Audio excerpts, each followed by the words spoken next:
So if this is the phenomenal change with awareness, what happens by keeping the back straight, if you are practicing posture properly, how you should become if you are doing it properly. It means practice of posture is not that I depend on something, I hold something, I jump to in the name of series and I do several postures. It's not at all about that. It's about establishing your freedom. Let's join to uplift the human consciousness.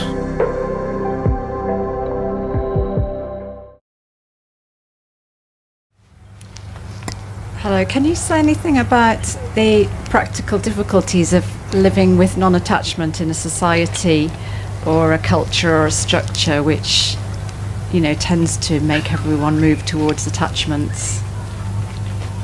Thank you. Practical difficulty in day-to-day life to live with non-attachment. In one line, I can answer this. Of course, I will explain this. If you understand how deeply, how intensely you try, practically you cannot attach to anything. That's the truth. You try to attach to anything. See, even there is a small paper, I cannot hold it. No? How long I can hold? Because always attachment is effort. The non-attachment is effortless. To be effortless, you don't need to do anything. The question of you is what I should do. The thing is the reverse. The camera is reverse. You don't need to do anything. That is non-attachment. Meaning you are trying to do something. Why you want to do something? That is effortless. So you should understand. Then the next question, why I am in effort? Why I get attached? Because it happens from different dimensions. I will explain one or two dimensions, whatever comes. If I am in effort, one of the things why people will be effort is they try to establish their identity. See, we are all living on this planet. Nobody just want to live, they want to be important. The moment you think, oh, I am not so important, 90% of the problem is solved. Just one line, I am not important. No definition for me. It's not like I need to be rejected, no. I am neither important nor not important. I am. Why to define? So constantly mind defines you. Mind, which is not a finished product. Life is not a finished product. It eternally happening. We try to give a finishing touch. I am important. Oh, that person is not smiling at me. That person is not telling good morning. So here, when I travel in the West, sometimes I forget I am here. And normally in India we don't tell good morning, good evening, good night. If I tell in my village, for example, if I see some person, hi, good morning, they look at me, wow, you have become an Englishman, they will ask. Because for them it appears so artificial. Huh? Like just you are coexist. It's a different culture. What I mean to say. That is why here if I come and if I am not wishing somebody good morning, oh, this person is arrogant or not civilized, is not wishing me good morning. Then you are attached for good morning. See, here you are driving to the left. If you are attached to the driving to the left, you cannot drive in Netherlands because there you have to drive in the right. That is why what we need to understand is whether it is an attachment or non-attachment, there is nothing that exists as attachment or non-attachment. Just it's a languagical expression of some attitude what you show. What exists is you, which is neither attachment nor non-attachment. That is why Patanjali is very clever in his language. He brings Vairagya, meaning it's a state of understanding I cannot be attached to anything. So am I non-attached? Then comes the question. No. If you are not at all attached to anything, that means you are non-attached. The moment you are trying to define you as non-attached, something was there to attach. Something was there to attach. You are not getting attached to it. That is why I am non-attached. You are bringing the non-attachment from a duality. No. That is not. As I told, it's a right and wrong knowledge. Just you know, I am complete as I am. If you are complete as you are, where is the question of attachment and non-attachment? So if there is a flower, for what it need to attach or for what it need not to attach? It's a flower. It's complete as a flower. In the same way, if I understand I am complete as I am, there is nothing needed extra to complete me. Or there is nothing needed to be deleted from me. There is no attachment, there is no non-attachment. This is another angle of understanding attachment and non-attachment. So in day-to-day life, when it comes, now we come to, from this background, understanding some situations in day-to-day life. With the attachment and non-attachment in day-to-day life, when you are dealing, what you should understand is, if it is a fact, if it is a fact, let's say for example, you have a very angry boss in your working place, it is a fact. You no need to be attached or non-attached. You no need to get attached to the angriness of the boss. You know the boss is angry. Is it every day you should face the angriness? One thing you should know is, you have an angry boss, it's a fact. What is a fact, you cannot do anything about it. Whether you are attached to a sun or not, it doesn't matter. Sun is a sun, moon is a moon, star is a star, a tree is a tree. It doesn't depend on your attachments or non-attachments. It exists as they are. It's a fact.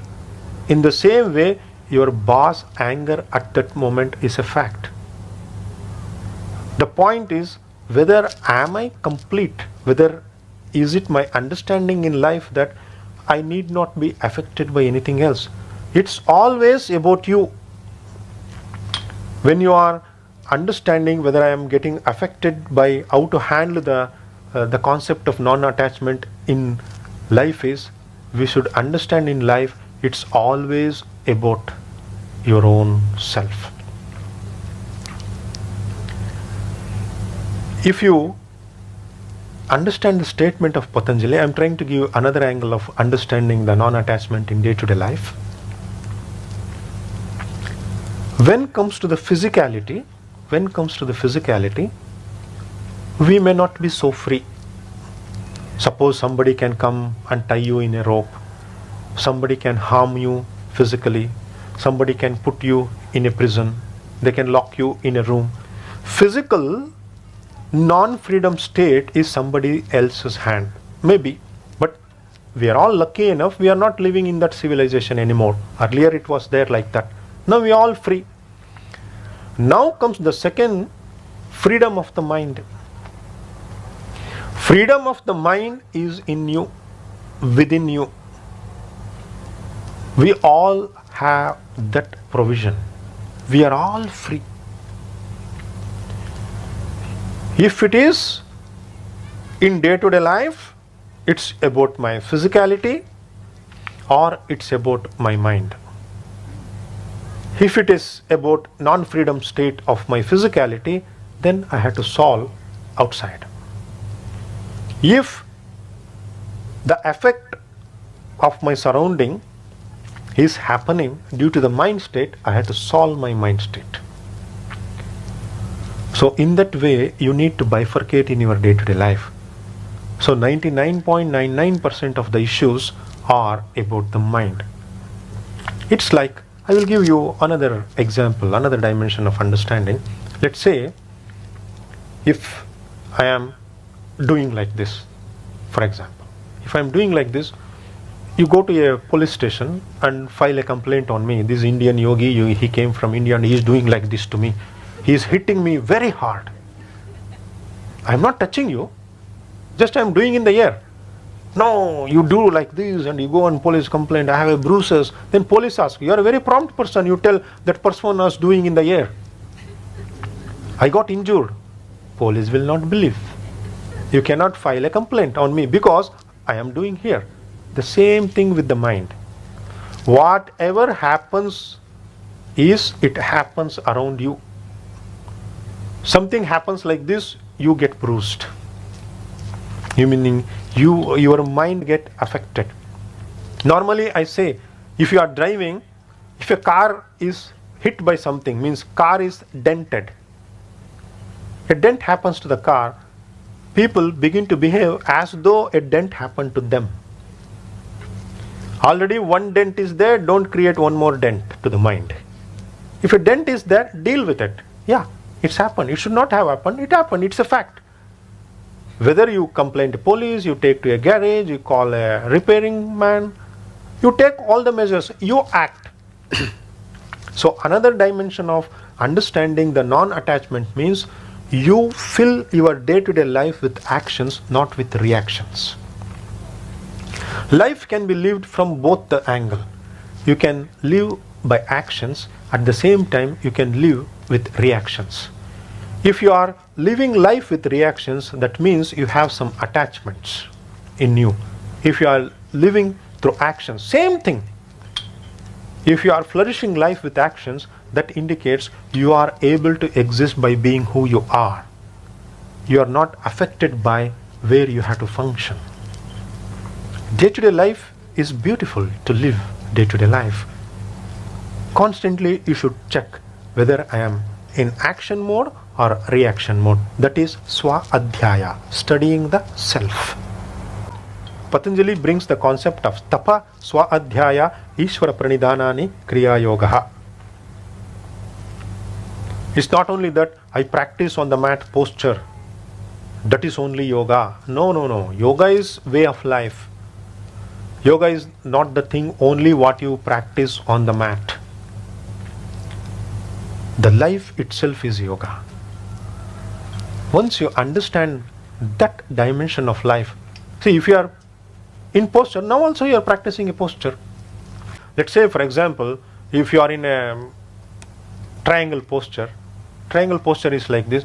If you are in a triangle posture like this, that's your fault. In the same way, you are in a posture.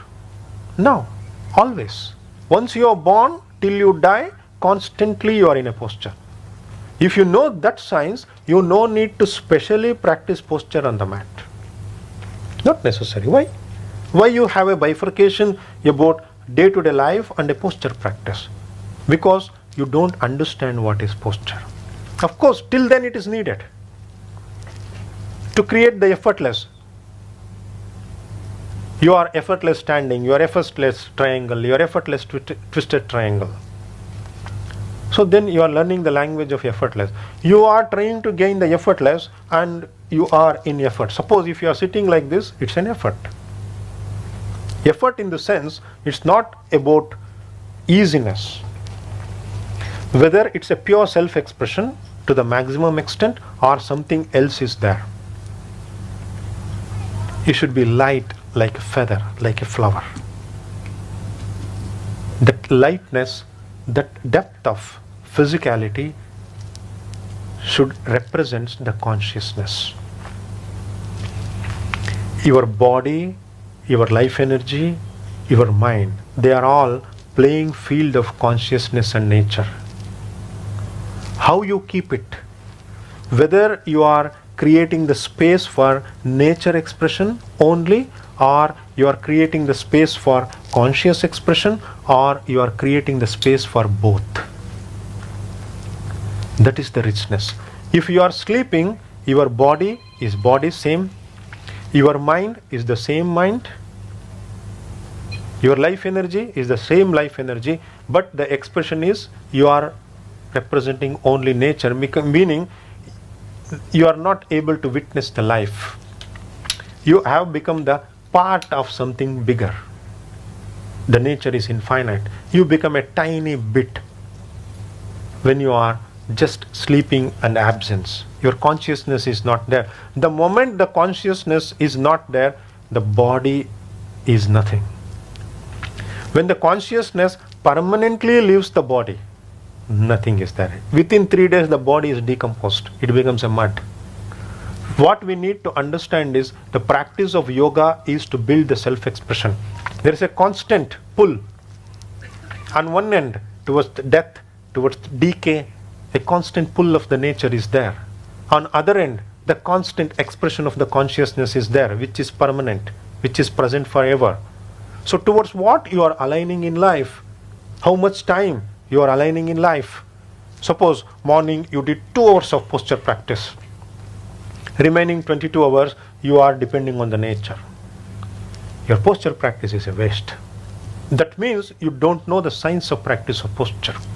If you are practicing posture, it's a preparation in the remaining part of the day, how independently you are able to express the physicality of yourself.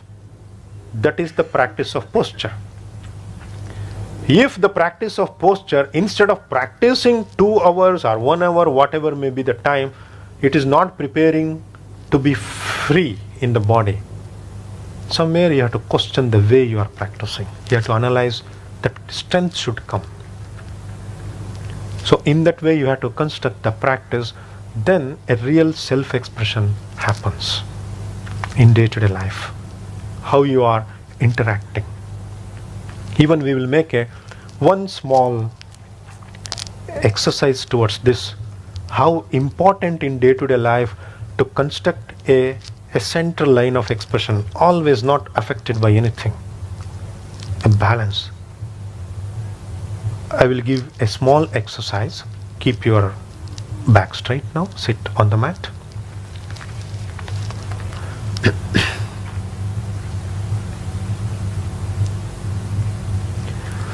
For this sake of exercise, round your back like this. Round. Close your eyes. Close your eyes.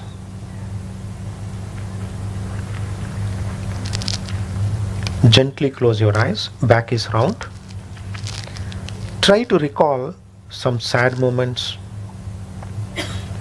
worrying situations, angriness about somebody else, stress at the working place,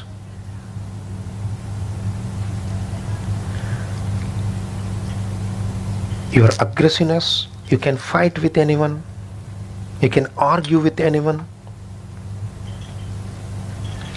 Any negativity is a possibility, because the back is round, because you are in the gravity.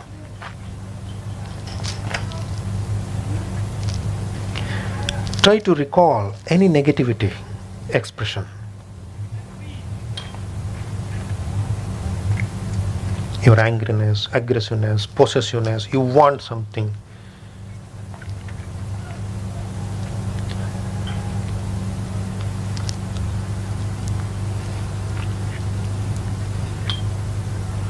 Your emotions can be weak, uncontrolled. Straighten up the back. Keep your eyes gently closed. Keep your back straight. Neck aligned properly, in line with the spine. Nowhere you are feeling any extra weight. The right is right, left is left. Both are balanced. Eyes are closed gently again. The same body, the same floor, the same mat, same environment, same existence, everything is same. Try to become angry. It's not easy. Even if you force yourself to become angry, it's impossible. Even if you force yourself to be tensed, worried, aggressive, possessive, impossible. Suddenly you begin to witness the situation of tension.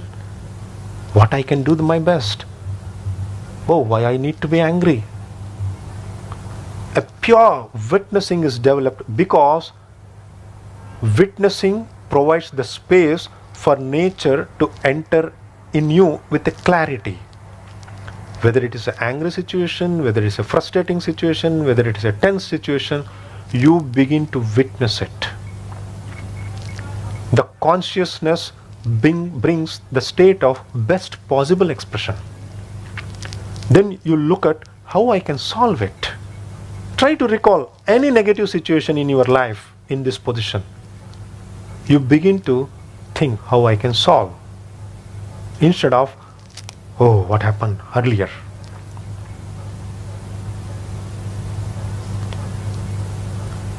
Just by keeping your back straight, what a phenomenal change happens to the mind state. That meaning, mind is no more affected by imprints, past, karma, sanskara, because you begin to witness. You can slowly open your eyes. Were you able to feel the difference? When you are just having a round back, you can be anything. Any aggressive person, any angry, any frustration. Just a little change. You are able to keep your back straight. In your home or in your working place with colleagues or friends, if you see any person in that angry mood, aggressive mood, just one small bit of exercise, please keep your back straight. It's enough. A phenomenal change happens. So if this is the phenomenal change with awareness, what happens by keeping the back straight, if you are practicing posture properly, how you should become if you are doing it properly. It means practice of posture is not that I depend on something, I hold something, I jump to in the name of series and I do several postures. It's not at all about that. It's about establishing your freedom. Your freedom at the body level, sthiram sukham, stable comfort. Your freedom at body level, independent of any effect from outside. Your practice of posture means it should facilitate the body to travel remaining part of the day very easy comfort, where it facilitates the conscious presence. If you are practicing posture, if you are angry, worried, tensed, too much thinking person, no, you are not practicing posture properly. That means your body is not reflecting being a platform of consciousness. Instead, it is reflecting being the platform of your own imprints, your own conditionings. That limitation you need to understand.